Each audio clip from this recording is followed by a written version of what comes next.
Hello everyone, welcome to my UPSC.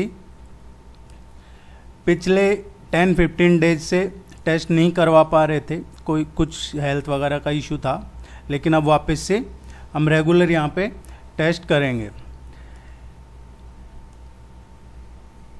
देखिए, यूपीएचईएससी जो advertisement number 51 है, उससे रिलेटेड जो भी आपको जानकारी लेनी है, तो जो टेस्ट फर्स्ट है उसका डिस्क्रिप्शन में आपको वीडियो अवेलेबल है, वहाँ जाके आप चेक कीजिएगा।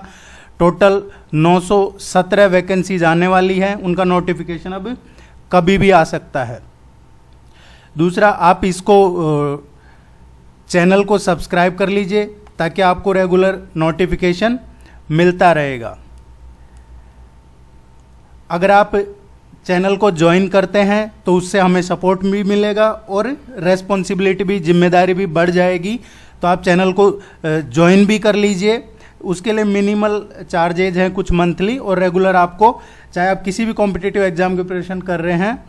देखिए, चैनल को जिन्होंने अभी तक ज्वाइन किया है वो नीचे डिस्क्रिप्शन में कॉन्टैक्ट नंबर है, व्हाट्सअप नंबर है, ईमेल आईडी है। आप अपना व्हाट्सअप पे सेंड कर दीजिए डिटेल आपने ज्वाइन किया है, और या फिर आप ईमेल पे भेज दीजिए ताकि आपको जो ये पीडीएफ है, स्टडी मटेरियल है, वो आपको टाइमली सेंड कर दिया जाए। आप चाहते हैं टेलीग्राम पे, व्हाट्सएप पे या ईमेल पे, आप जहाँ भी चाहते हैं वहाँ आपको जिस भी एग्ज़ाम की प्रिपरेशन कर रहे हैं आप, उसका स्टडी मटेरियल और जो ये टेस्ट यहाँ पे चल रहे हैं स्पेशली आरपीएससी और यूपीएचईएससी के, उनका भी आपको पीडीएफ मिल जाएगा। Let's begin the test. Metaverse में अपना कार्यालय स्थान रखने वाला दुनिया का पहला मान्यता प्राप्त निकाय कौन सा बन गया है? जितने भी टेस्ट होंगे सब आपके सिलेबस के अकॉर्डिंग होंगे। जो एडवर्टाइजमेंट नंबर 47 था, 50 जो अभी लास्ट हुआ है, इन सभी में भी करवाए हैं और अभी 51 के लिए भी करवा रहे हैं। ये आपके एग्जाम तक चलते रहेंगे। मेटावर्स में अपना कार्यालय भी रिसेंटली किसने मान्यता प्राप्त निकाय बन गया है स्थापित करने वाला? देखिए, सबसे पहले तो हमें देखना होगा मेटावर्स क्या होता है। मेटावर्स, अगर जो हम में से, आप में से रेगुलर न्यूज़ फॉलो करते हैं, अपडेट रहते हैं, उनको पता होगा मेटावर्स क्या है। लास्ट ईयर क्या था, सोशल मीडिया जो प्लेटफॉर्म है फेसबुक, जब उसने अपना नाम बदलकर मेटा कर लिया था, तो उसके बाद में ये कहा जाने लग गया था कि अब ये जो फेसबुक कंपनी है अपना फोकस मेटावर्स टेक्नोलॉजी पे करेगी। तो एक तो ये आपको ध्यान में रखना है कि मेटावर्स क्या है, एक टेक्नोलॉजी है और इसका अब लोग यूज भी करने लग गए हैं। कई लोगों ने नाम सुना होगा लेकिन पता नहीं होगा कि मेटावर्स क्या है। भारत में भी, अपने इंडिया में रिसेंटली ऐसे मामले आए हैं जहाँ पे कपल्स ने अपनी पहली बार मेटावर्स क्या, एक्चुअली एक वर्चुअल दुनिया है, वर्चुअल वर्ल्ड है। इस वर्चुअल वर्ल्ड के ज़रिए शादी की और इसी के ज़रिए लोगों को इनवाइट किया। और क्या अभी जो 26 जनवरी था उस पर जो सिंगर हैं दलेर मेहंदी, उन्होंने भी मेटावर्स के ज़रिए लाइव कंसर्ट किया था। तो मेटावर्स क्या है, एक्चुअली ये एक वर्चुअल वर्ल्ड है।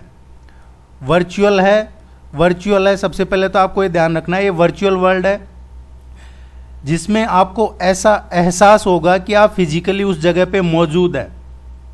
या एक सिंपल वर्ड में ये कह सकते हैं कि मेटावर्स एक आभासी दुनिया है और इसकी एक अलग पहचान है। इस वर्चुअल दुनिया में आप घूमने फिरने के अलावा लोगों के साथ पार्टी कर सकते हैं, जो आप कल्पना करते हैं वो आप मेटावर्स में कर सकते हैं। सिंपल सा ये है। सो अभी रिसेंटली किसने अपना कार्यालय स्थान इसमें स्थापित किया है? ये किया है AICTE। और ये क्वेश्चन इसलिए इंपॉर्टेंट हो जाता है क्योंकि यूपीएचईएससी ये हायर एजुकेशन से रिलेटेड है, इसलिए इस तरीके के एजुकेशन का है ये। सो ऐसे क्वेश्चन आपके एक्सपेक्टेड हैं एग्जाम में। डी इसका करेक्ट आंसर होगा। कोई भी आपको डाउट है, कोई भी क्वेरी है, आप कमेंट सेक्शन में जरूर पूछिएगा, हम उसको डिस्कस कर लेंगे। एक क्वेश्चन आपके एग्जाम में, जो पिछले 4-5 एग्जाम हुए हैं उनके एक्सपीरियंस से बता रहा हूं कि ये एक क्वेश्चन है जो आपके जो एग्ज़ाम से लास्ट 6 to 8 मंथ्स में अपॉइंटमेंट्स हुए हैं, चाहे जो नई सरकार बनी है ऑल ओवर द वर्ल्ड, कौन राष्ट्रपति बने हैं या प्राइम मिनिस्टर बने हैं किसी कंट्री के, उनका एक क्वेश्चन पूछा जाता है। इसलिए आपको रेगुलर बेसिस पे एक क्वेश्चन यहाँ पे करवाए जाएंगे और करवा रहे हैं। अल्बानिया के नए राष्ट्रपति के रूप में किसे चुना गया है?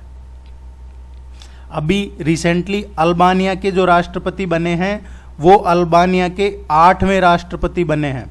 और इसमें भी एक इम्पॉर्टेंट ये है कि वो थर्ड ऐसे हैं जो आर्मी से आते हैं। आर्मी का मतलब ये है कि वो जो सशस्त्र बल है उनके चीफ ऑफ जनरल स्टाफ रहे हैं, जैसे आर्मी चीफ रहे हों वो बने हैं।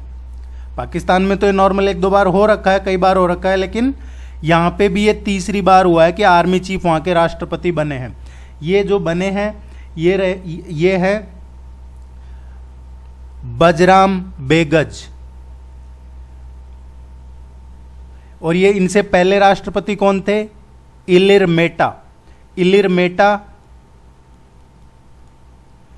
मेटा है, वो इनसे पहले राष्ट्रपति थे। और अभी कौन बने हैं अल्बानिया के? बजराम बेगज। ये बने हैं लेकिन अभी इन्होंने शपथ नहीं ली है। नेक्स्ट मंथ जुलाई में लेंगे शपथ, अराउंड 24 या 25 जुलाई को।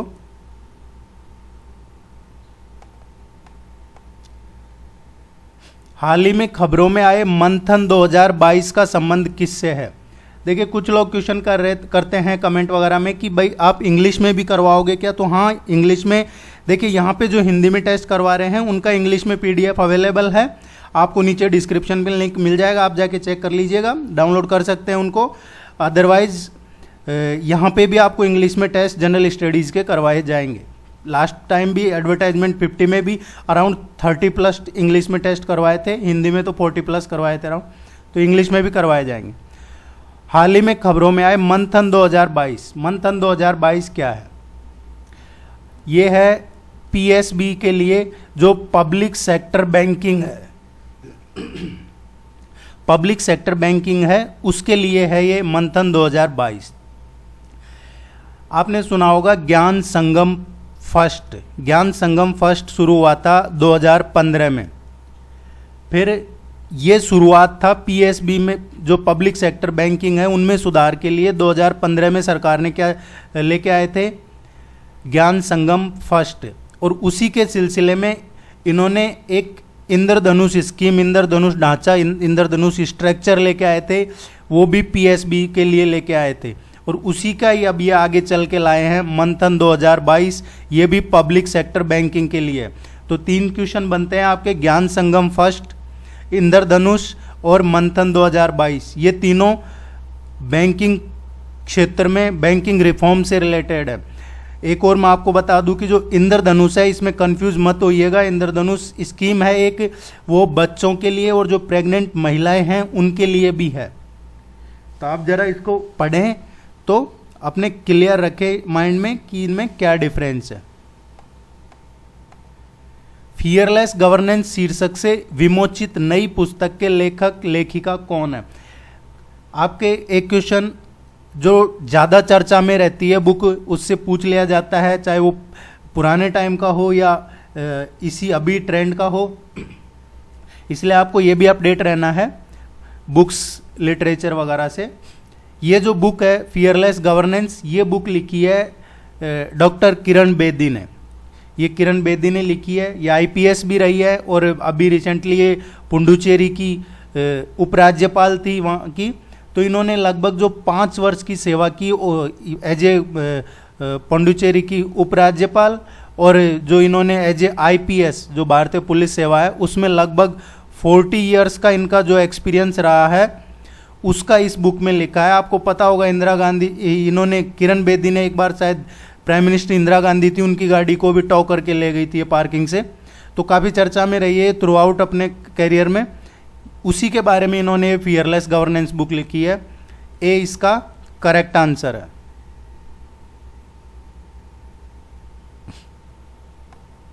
हरित क्रांति का पिता किसे कहा जाता है? ये सभी क्वेश्चन ये इस तरीके के जो भी रिवॉल्यूशन है, चाहे वो येलो हो, ग्रीन हो, जितने भी रिवॉल्यूशन है आपको पता होने चाहिए किससे रिलेटेड है। जब क्वेश्चन पूछा जाता है हरित क्रांति का पिता किसे कहा जाता है, तो इसका क्वेश्चन का आंसर होगा नॉर्मन बोरलॉग। लेकिन अगर भारत में हरित क्रांति का पिता कौन है, सो जब आंसर होगा भारत की बात करें तो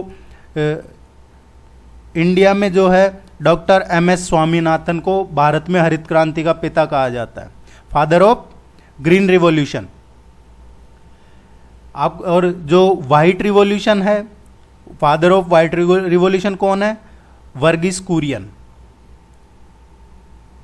आप एक बार ये 6-7 है इनकी लिस्ट बना लीजिएगा, एक क्वेश्चन पूछ लिया जाता है। ऑस्ट्रेलिया के वर्तमान प्रधानमंत्री कौन है? ऑस्ट्रेलिया में अभी रिसेंटली नए प्राइम मिनिस्टर बने हैं।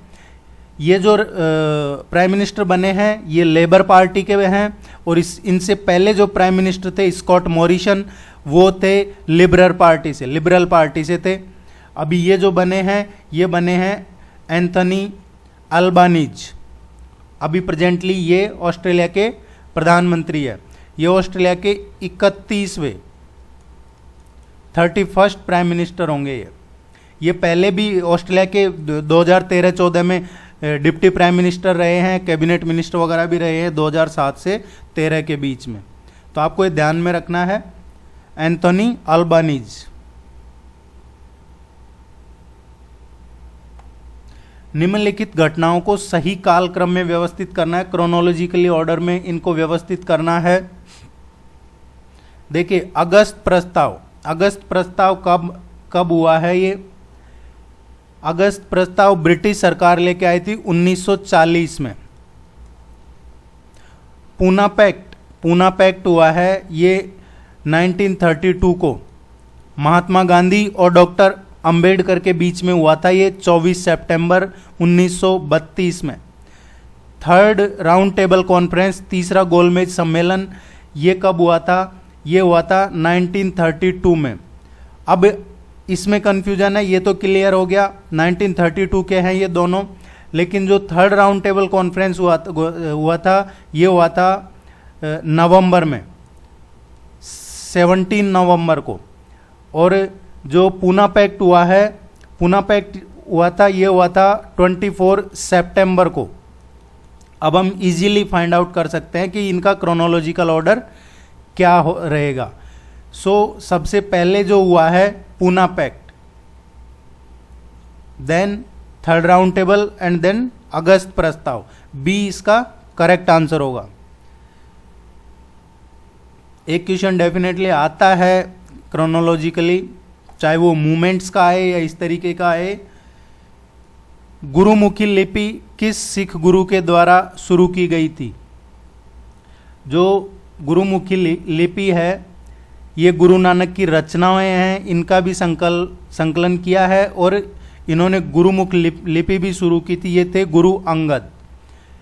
देखिए गुरु नानक थे वो सिख धर्म के संस्थापक थे। उन्होंने अपने बाद में जो अपना उत्तराधिकारी है वो नियुक्त किया था गुरु अंगद को, और गुरु अंगद सिख धर्म के दूसरे गुरु थे, और इन्होंने ही गुरु नानक की रचनाओं का संकलन किया था, और गुरुमुखी लिपि इन्होंने ही उसका विकास किया था, इन्होंने शुरू किया था। ए इसका करेक्ट आंसर है।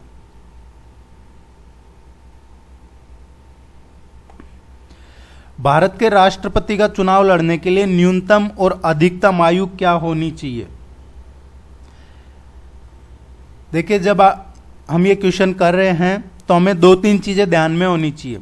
एक तो भारत का राष्ट्रपति बनने के लिए क्या एलिजिबिलिटी होनी चाहिए, क्या क्राइटेरिया होना चाहिए। दूसरा प्रेसिडेंट के क्या फंक्शन है। तीसरा प्रेसिडेंट की पावर्स, और स्पेशली जो पार्डन पावर है, माफ़ी वगैरह की, वो पावर पता होनी चाहिए। और अभी ये क्वेश्चन इम्पोर्टेंट है, ज़्यादातर एग्जाम्स में प्रेसिडेंट से रिलेटेड क्वेश्चन आएगा, चाहे इजी आए या टफ आए, क्योंकि जो अभी प्रेजेंट में प्रेसिडेंट है रामनाथ कोविंद, इनका टेन्योर पूरा हो रहा है 24 जुलाई को। अभी थोड़े टाइम पहले जो इलेक्शन कमीशन है उसने प्रेस कॉन्फ्रेंस करके ये बताया कि 24 जुलाई को इनका टेन्योर पूरा हो रहा है, तो नए प्रेसिडेंट का चुनाव होगा। वो क्या प्रोसेस अडॉप्ट होता है वो भी आपको देखना होगा। इससे एक क्वेश्चन और जो बन सकता है वो भी हमें पढ़ना ध्यान में होगा, और हम ये रेगुलर करवाते भी रहेंगे कि जो CEC है, चीफ इलेक्शन कमिश्नर कौन है? अभी चीफ इलेक्शन कमिश्नर मुख्य चुनाव आयुक्त वो हैं राजीव कुमार हैं। ये कुछ चीज़ें हैं जो आप क्वेश्चन के साथ साथ ही कर लिया कीजिए, ताकि एक क्वेश्चन की जगह हम 2-3 क्वेश्चन अच्छे से कर पाए। अब इसमें जो एज का पूछा है, न्यूनतम और अधिकतम, देखिए राष्ट्रपति के लिए वो भारत का नागरिक होना चाहिए, 35 वर्ष की आयु पूरी कर चुका हो और उसमें लोकसभा का सदस्य बनने की योग्यता हो। सो 35 ईयर मिनिमम होनी चाहिए, लेकिन मैक्सिमम है उसकी कोई लिमिट नहीं है कॉन्स्टिट्यूशन में। अधिकतम आयु की आप इसमें कंफ्यूज मत हो जाइएगा, 35 और 65 में अधिकतम आयु की क्राइटेरिया नहीं है राष्ट्रपति का।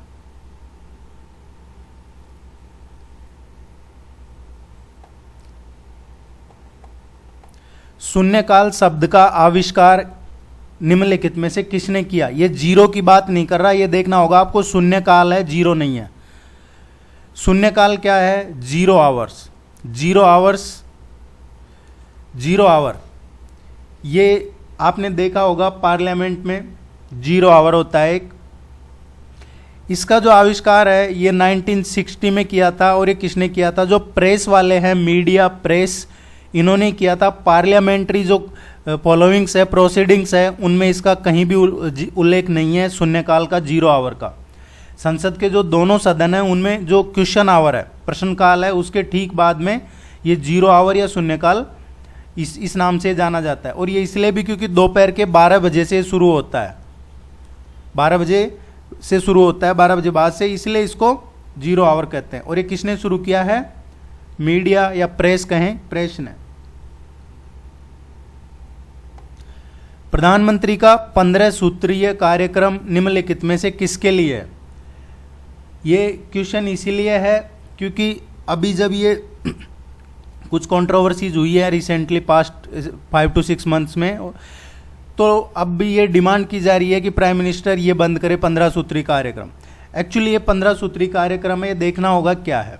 15 सूत्री कार्यक्रम अल्पसंख्यकों के लिए है, और अल्पसंख्यक समुदाय कौन है? मुस्लिम है, ईसाई है, सिख है, बौद्ध है, पारसी है, जैन है, ये अल्पसंख्यक समुदायों में शामिल है।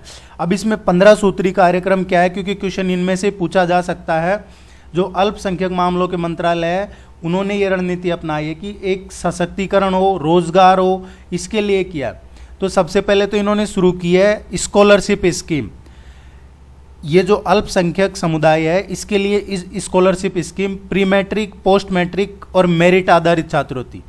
एक स्कॉलरशिप होगी प्री मैट्रिक, दूसरी पोस्ट मैट्रिक और तीसरी होगी मेरिट बेस पे। इसके साथ में अभी कई पीएससी एग्जाम्स में क्वेश्चन आया है, नया सवेरा क्या है? वो नया सवेरा भी 15 सूत्रीय कार्यक्रम में से ही है। नया सवेरा है जो सार्वजनिक और प्राइवेट सेक्टर है, उसमें नौकरी पाने के लिए इनको स्किल डेवलपमेंट या प्रतिष्ठित जो संस्थान हैं उनमें टेक्निकल और कमर्शियल पाठ्यक्रमों में एडमिशन के लिए जो अल्पसंख्यक समुदाय के स्टूडेंट्स हैं, इस उम्मीदवार हैं, उनको निःशुल्क कोचिंग या उनकी सहायता करना, ये नया सवेरा है। एक सुना होगा आपने नई उड़ान।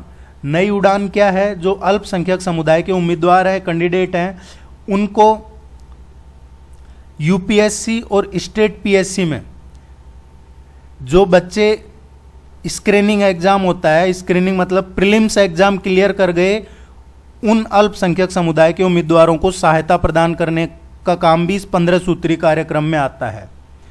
पढ़ो प्रदेश, विदेश में पढ़ने के लिए भी ये योजना शुरू की गई है। एक मौलाना आज़ाद राष्ट्रीय फेलोशिप योजना है, वो भी इसी में है, जिसमें पीएचडी वगैरह के लिए फाइनेंशियल एमफिल और पीएचडी के दौरान जो अल्पसंख्यक समुदाय के स्टूडेंट्स हैं उनको फाइनेंशियल एड प्रोवाइड करवाना है।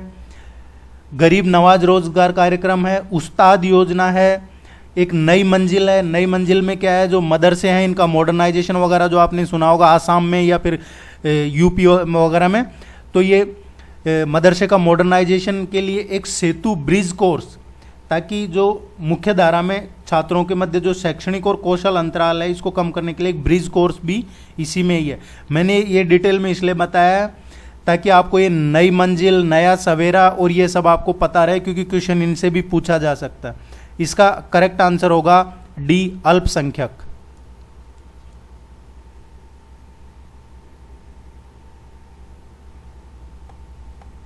निम्नलिखित में से कौन सा यूरोपीय देश चारों तरफ से अन्य देशों से घिरा है? क्वेश्चन को अच्छे से पढ़ोगे तो हम नेगेटिव मार्किंग से बच पाएंगे।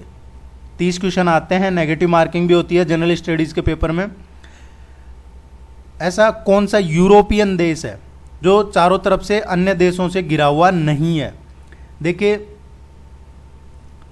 हंगरी, कोसोवो और चेक गणराज्य, हंगरी, कोसोवो और चेक गणराज्य, ये चारों तरफ से अन्य देशों से घिरे हुए हैं। जबकि स्पेन है, स्पेन के दक्षिण और पूर्व में, स्पेन के साउथ में और ईस्ट में, ये भूमध्य सागर से इसकी बाउंड्री लगती है।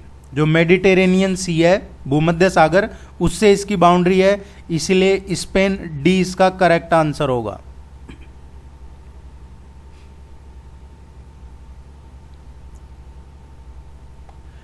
निम्नलिखित पर ध्यान दीजिए। प्रस्तावना, मौलिक अधिकार, मौलिक कर्तव्य और DPSP, directive principle of state policy, नीति निर्देशक सिद्धांत। लैंगिक समानता, जेंडर इक्वलिटी का सिद्धांत इनमें से किसमें है? इनमें से किसमें बताया गया है जेंडर इक्वलिटी के बारे में? देखिए, ये जितने भी हैं उपरोक्त सभी, ये जो चारों हैं, इनमें लैंगिक समानता के बारे में मेंशन है। बल्कि राज्य को महिलाओं के पक्ष में सकारात्मक भेदभाव के उपायों को अपनाने का अधिकार भी देता है। संविधान न केवल महिलाओं को समानता की गारंटी देता है, बल्कि उनके फेवर में जो एक पॉजिटिव एटीट्यूड है वो भी रखने की अधिकार देता है। सो इसका जो करेक्ट आंसर होगा, ये चारों ही सही है।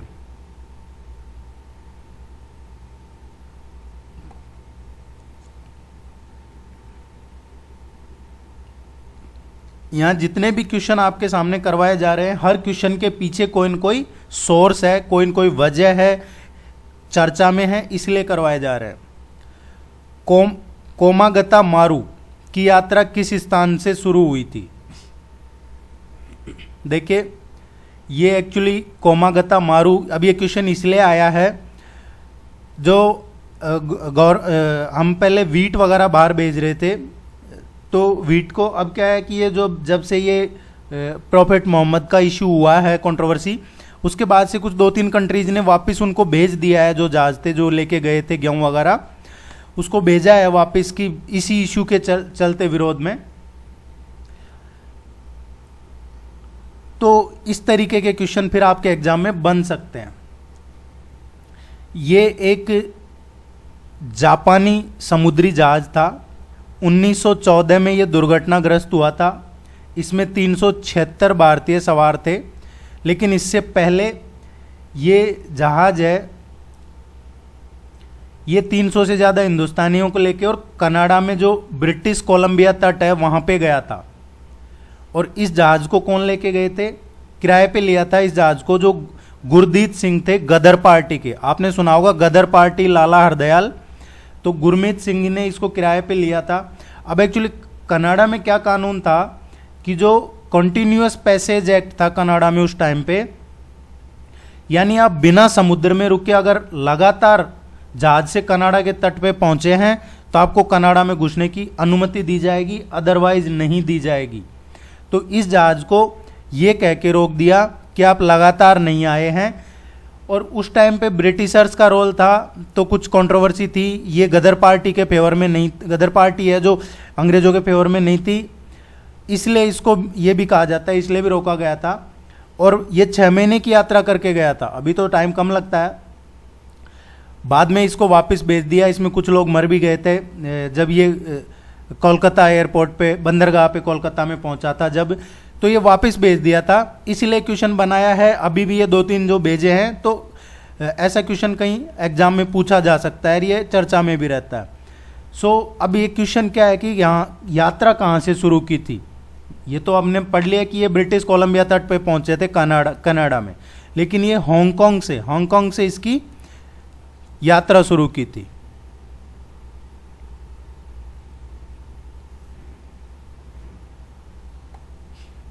जब मंडल आयोग बनाया गया उस समय प्रधानमंत्री कौन थे?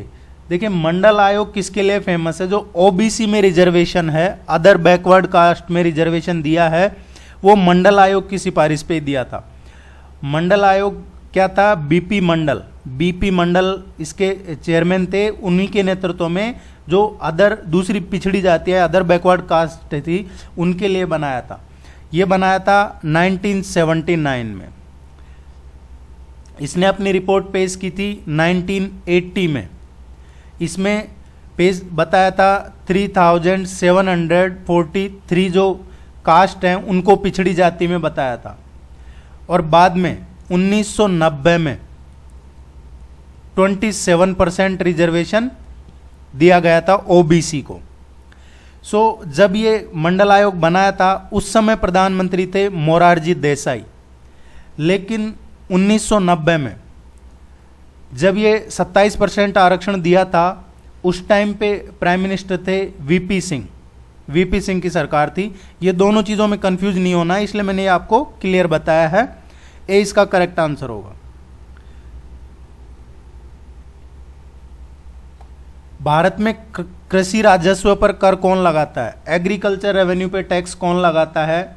जो केंद्र सरकार है वो कृषि राजस्व पर कर नहीं लगा सकती है, क्योंकि जो इनकम टैक्स की जो 1961 इनकम टैक्स एक्ट है उसमें ये मेंशन है कि जो राज्य सरकारें हैं वो ही जो एग्रीकल्चर इनकम है उस पर टैक्स लगाएंगी।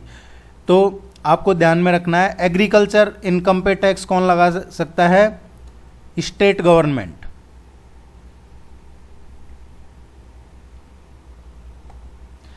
हरित जलवायु कोष की स्थापना जलवायु परिवर्तन पर संयुक्त राष्ट्र फ्रेमवर्क कन्वेंशन के निम्नलिखित में से किस शिखर सम्मेलन के दौरान की गई थी? यह है संयुक्त राष्ट्र framework convention, United Nations framework convention on climate change. और इसी में है ग्लोबल, ये फंड है, क्लाइमेट फंड, एनवायरनमेंट फंड, हरित, ये जो ग्रीन एनवायरनमेंट फंड है, इससे रिलेटेड इसकी स्थापना किस सम्मेलन में की गई थी? देखिए, जो ग्रीन क्लाइमेट फंड है, ये इसकी जो स्थापना की थी ये मैक्सिको में की थी। और मैक्सिको में कोप 16 के टाइम पे इसकी स्थापना की थी, कानकून शिखर सम्मेलन में।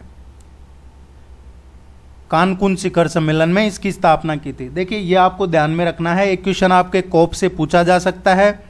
अभी रिसेंटली जो हुआ था वो था कोप 26, कोप 26 से कोप 26। कोप क्या है? Conference of parties. ये हुआ था, ये क्लाइमेट पे होता है। ये ग्लासगो में हुआ था, यूके में, यूनाइटेड किंगडम में हुआ था, ग्लासगो में, United kingdom of great Britain, और जो नदर्न आइलैंड है वहाँ पे हुआ था, ग्लासगो में। और अगला जो कोप 27 होगा वो भी आपको ध्यान में रखना होगा, आपका एग्जाम आएगा जब तक ये हो जाएगा या होने वाला होगा। ये नेक्स्ट जो कोप 27 होगा ये होगा इजिप्ट में। और इजिप्ट में भी कौन सी जगह होगा? इजिप्ट में आपको ध्यान में रखना है, ये होगा शर्म अल शेख। ये शहर है इजिप्ट का, शर्म अल शेख। यहाँ पे होगा 7 नवंबर 2022 से, नवंबर 2022 से। इसका पीडीएफ मिल जाएगा आपको। सीडी कॉम्पैक्ट डिस्क में कौन सी तकनीक इस्तेमाल की जाती है? आईसीटी के कंप्यूटर के क्वेश्चन पूछे जाते हैं आपके एग्जाम में, आपने सिलेबस देखा हो तो पता होगा आपको। देखिए, सीडी के अंदर जो डेटा होता है उसको लेज़र बीम के द्वारा एनकोड किया जाता है। और जो इसकी जो सरफेस होता है, सीडी में जो सरफेस होता है इसका, इसमें क्या है, कई गड्ढे जैसे या बम्प बना देता है। ये एक बम्प को, जो ये सीडी वाली भाषा है उसमें क्या बोलते हैं? पिट बोलते हैं। ये क्वेश्चन भी इंपॉर्टेंट है, ध्यान में रखिएगा। पिट, जिसको जीरो से समझा जाता है। एक बम्प या एक गड्ढे जैसा बन गया, वो इट मीन्स है जीरो। और अगर वो बम्प या गड्ढा नहीं बना तो पिट एब्सेंस को बोला जाता है 1। अब इसमें जो टेक्निक यूज की जाती है वो है लेजर टेक्निक यूज की जाती है इसमें, लेजर बीम। आने वाले टेस्ट में सारा सिलेबस करवाया जाएगा आपको, चाहे वो ICT हो या कोई भी आपका सिलेबस का टॉपिक हो, सभी करवाएंगे। निम्नलिखित बहुपक्षीय सम्मेलन में से कौन सा स्थायी कार्बनिक प्रदूषक से मानव स्वास्थ्य और पर्यावरण की रक्षा करने के लिए है? देखिए, पहले तो आपको ये देखना होगा कि स्थायी कार्बनिक प्रदूषक क्या है। स्थायी कार्बनिक प्रदूषक, जो हिंदी में नहीं समझ में आ रहा है, इसको बोलते हैं POP। POP means persistent organic pollutant. Persistent organic pollutants, ये प्रदूषण के जो ये वाहक हैं, इनमें एक्चुअली क्या होता है, कार्बन और क्लोरीन होता है इसमें, उसी को परसिस्टेंट ऑर्गेनिक पॉल्यूटेंट बोला जाता है। दूसरा, ये जो बहुपक्षीय सम्मेलन की बात हो रही है जिसमें मानव स्वास्थ्य और पर्यावरण की रक्षा के लिए हुआ था, ये स्टॉकहोम सम्मेलन हुआ था। स्टॉकहोम कन्वेंशन बोलते हैं इसको, ये आपको ध्यान में रखना है। स्टॉकहोम कन्वेंशन मानव स्वास्थ्य और पर्यावरण की रक्षा के लिए है, और ये कब से इफेक्ट में है? मई 2004 से।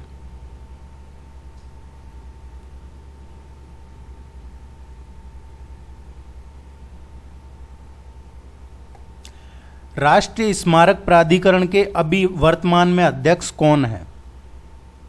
पहली बात तो एक क्वेश्चन चर्चा में इसलिए है, अभी काफ़ी लोगों ने डिमांड की है कि जो बंदा सिंह बहादुर है, आप लोगों ने हिस्ट्री में पढ़ा होगा बंदा सिंह बहादुर, या नहीं पढ़ा है, जो डेली अपडेट रहते हैं न्यूज़ के साथ उनको पता होगा, और नहीं पता है तो मैं बता देता हूं कि बाबा बंदा सिंह बहादुर ये भारत की रक्षा करने और मुगलों को हराने वाले ये काफ़ी ब्रेव लीडर थे। इनका जो मूल नाम था वो माधवदास था, और इन्होंने ही मुगलों के जो उत्पीड़न है उससे मुक्त करने का शुरुआत की थी। पहले कोई उनके अगेंस्ट नहीं बोलते थे, लेकिन इन्होंने, ये पहले थे जिन्होंने शुरुआत की थी, बंदा सिंह बहादुर। इन्होंने ही भारतीयों को लड़ना, जीतना और स्वतंत्र रहना के लिए प्रेरित किया था मुगलों के उत्पीड़न से। बाद में क्या हुआ कि जून 1761 में ये अपने कुछ साथियों के साथ जा रहे थे, और रास्ते में जो एक तथाकथित सूफी संत है कुतुबुद्दीन बख्तियार काकी, उनकी कब्र के वहाँ पे ये शहीद हो गए थे। एक्चुअली क्या है कि पहले जो वहाँ कसाई थे, उन्होंने इनके बेटे को, जो जिसका नाम अजय सिंह था, इनकी गोद में ही मार दिया था इनके बेटे को, और ये वहाँ पे बिल्कुल शांत रहे, और बाद में इनकी भी निर्दयतापूर्वक बर्बरता से हत्या कर दी थी। अब क्या है, इश्यू है जो मैंने समझा दिया, और जो मैंने आपको बताया है ये रेफरेंस है PIB का, ये कोई बुक का रेफरेंस नहीं बता रहा हूँ मैं, प्रेस इंफॉर्मेशन ब्यूरो का रेफरेंस बता रहा हूँ आपको, जो ये बताया अभी तक। अब क्वेश्चन पे आते हैं। अभी डिमांड किया है कि भाई इनका स्मारक बनना चाहिए और इनको एक्नॉलेज किया जाना चाहिए। अब ये किन्होंने किया है? इन्होंने जी किशन रेड्डी को, जो कि मंत्री हैं इन मामलों के, उनको किया है तरुण विजय ने। और तरुण विजय कौन है? ये राष्ट्रीय स्मारक प्राधिकरण के अध्यक्ष हैं अभी तरुण विजय। आप इसके बारे में जरूर पढ़िएगा।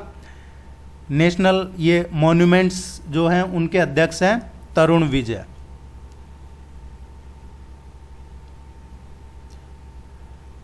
जो पांचजन्य है उसके संपादक भी रहे हुए हैं ये तरुण विजय पहले, अगर आप ऐसे नहीं जानते हो तो। एकीकृत तटीय क्षेत्र प्रबंधन प्रोजेक्ट में कौन सी एजेंसी भारत की सहायता कर रही है? देखिए, ये जो एकीकृत तटीय क्षेत्र प्रबंधन है, अगर आपको पढ़ने में टफ लग रहा है, कुछ इंग्लिश मीडियम के हैं दोस्त, उनको थोड़ा लगता है टफ, इसको बोलते हैं integrated coastal zone management. Integrated coastal zone management, इसमें जो भारत की सहायता एजेंसी कर रही है वो कर रही है वर्ल्ड बैंक। वर्ल्ड बैंक इसमें भारत को हेल्प कर रहा है मैनेजमेंट में। अब ये कब शुरू हुआ था? इंटीग्रेटेड कोस्टल जोन मैनेजमेंट है, इसका एक क्वेश्चन ये भी बनता है कि ये शुरुआत कब हुई थी इसकी, एकीकृत तटीय क्षेत्र प्रबंधन की?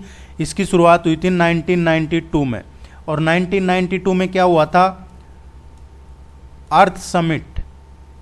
ये क्वेश्चन रिसेंटली पूछा है लास्ट एडवर्टाइजमेंट में, और अर्थ समिट से रिलेटेड क्वेश्चन आपके एडवर्टाइजमेंट नंबर जो 50 से पहले हुआ था एग्जाम 47 में पूछा गया था। 92 में अर्थ समिट हुआ था। ये कहाँ हुआ था, रियो डी जेनेरियो में, ब्राजील में है ये रियो डी जेनेरियो, वहाँ पे हुआ था, वहाँ पे इसकी शुरुआत हुई थी।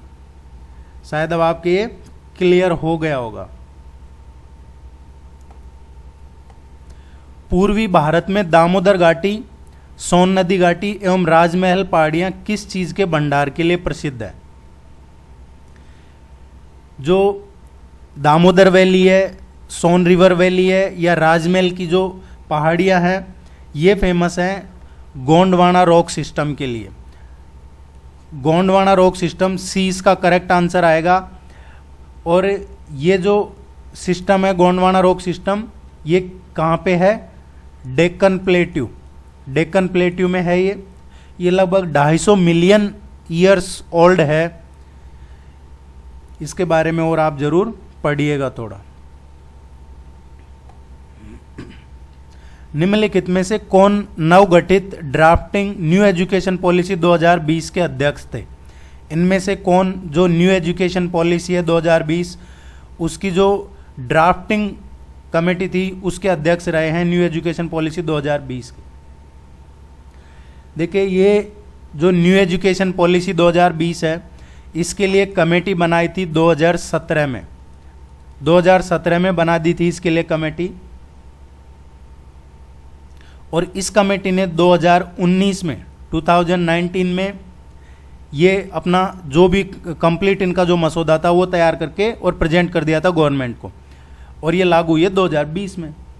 अब इसके जो चेयरमैन थे, अध्यक्ष थे, वो कौन थे, जो हमारे इसरो के पहले इसरो के जो रहे हुए हैं इसरो प्रमुख, चीफ ऑफ इसरो, इसरो के चेयरमैन डॉक्टर के कस्तूरी रंगन, वो इसके अध्यक्ष थे। ये इंपॉर्टेंट क्वेश्चन है, ध्यान में रखिएगा। निम्नलिखित में से महिला विधायकों का पहला राष्ट्रीय सम्मेलन कहाँ आयोजित किया गया है। ये पहली बार हुआ है कि जो महिला विधायक हैं उनका भी राष्ट्रीय सम्मेलन हुआ हो, ऐसा पहली बार हुआ है, इसलिए ये इम्पोर्टेंट बन जाता है। देखिए, और ये इस जो सम्मेलन हुआ है इसमें खुद प्रेसिडेंट रामनाथ कोविंद थे, और इसका जो समापन था, जो समापन हुआ था, वो उसमें जो लोकसभा स्पीकर है ओम बिरला जी, वो थे। ये इस तरीके के अब बहुत सारी चीज़ें शुरू हो रही है, वो इसलिए हो रही है क्योंकि आपने भी पढ़ा होगा आज़ादी का अमृत महोत्सव 75 ईयर्स पूरे होने वाले हैं, उसके में ही ये सारे कार्यक्रम किए जा रहे हैं। ये तिरुवनंतपुरम में हुआ था, डी इसका करेक्ट आंसर होगा। और तिरुवनंतपुरम पता होगा ये केरला में है।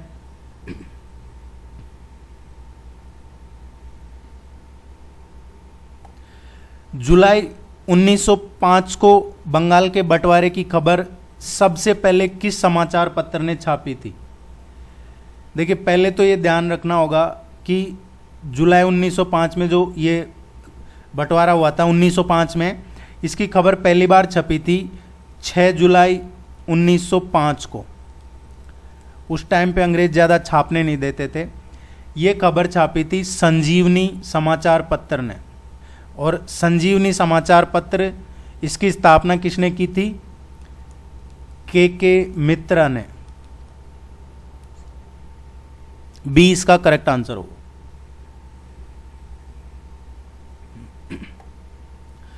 निम्नलिखित में से कौन सा सही सुमेलित है, करेक्टली मैच कौन सा कर रहा है, करेक्ट मैचिंग। मीथेन सड़ा हुआ कचरा।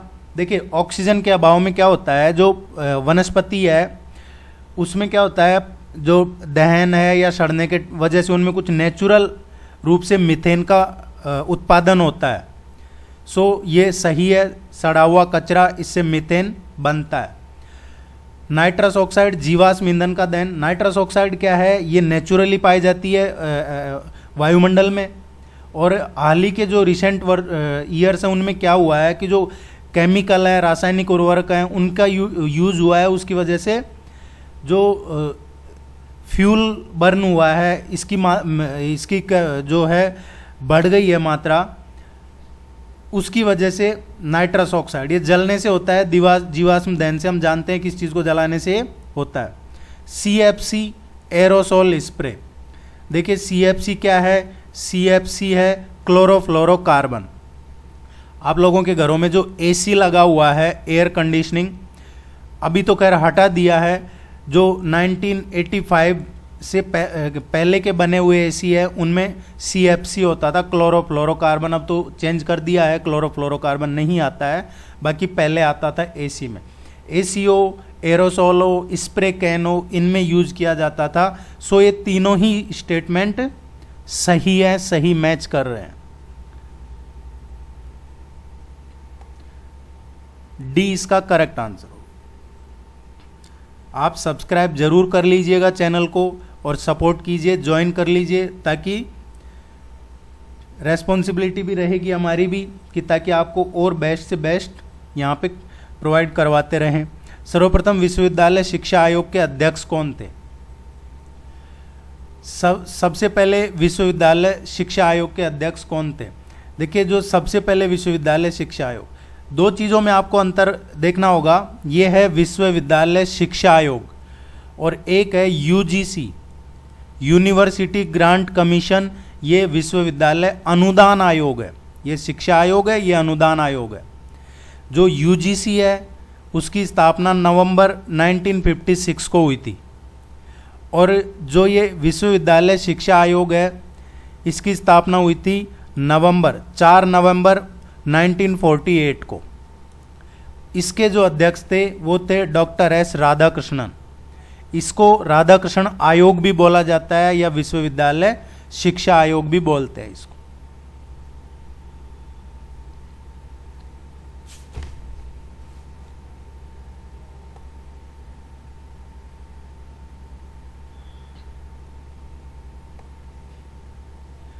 भारत ने अमेरिका द्वारा आयोजित दुनिया के सबसे बड़े समुद्री अभ्यास में भाग लेने का फैसला किया। किस समुद्री अभ्यास में?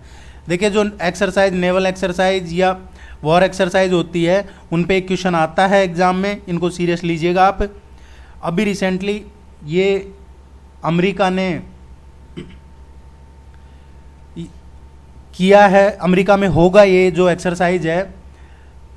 इससे पहले भारत ने इसी एक्सरसाइज में 2014 में पार्टिसिपेट किया था पहली बार। इसको बोलते हैं RIMPAC, rim of Pacific, Pacific rim of Pacific या फिर रिम पैक। ये दुनिया का सबसे बड़ा समुद्री अभ्यास है।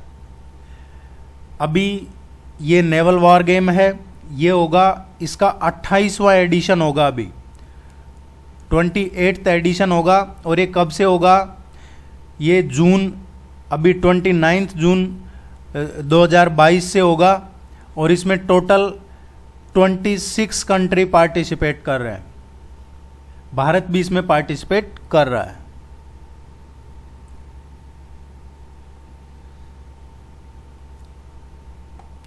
विश्व पर्यावरण दिवस पर किस राज्य सरकार ने ब्लू ड्यूक को स्टेट बटरफ्लाई घोषित किया?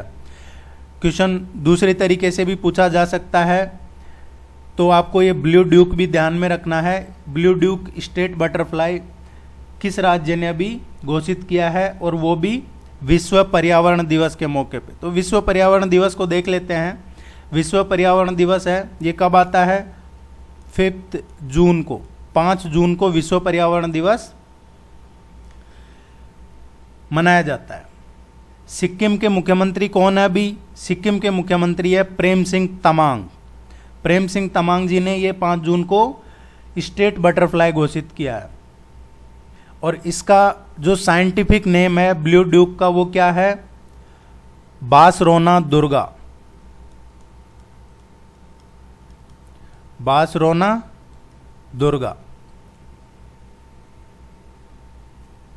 सो इसका करेक्ट आंसर आएगा सिक्किम।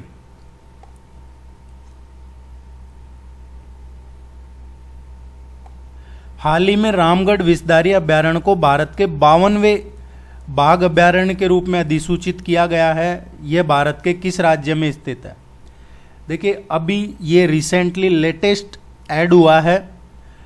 बाघ अभ्यारण्य टोटल 52 हो गए हैं। अब ये है राजस्थान में है, ये राजस्थान के बूंदी डिस्ट्रिक्ट में है। बी इसका करेक्ट आंसर आएगा। उम्मीद है आपको ये यूजफुल लगे होंगे, तो आप सब्सक्राइब कर लीजिए और आप सपोर्ट कीजिए आप चैनल को ज्वाइन करके। All the very best, thank you very much, good luck.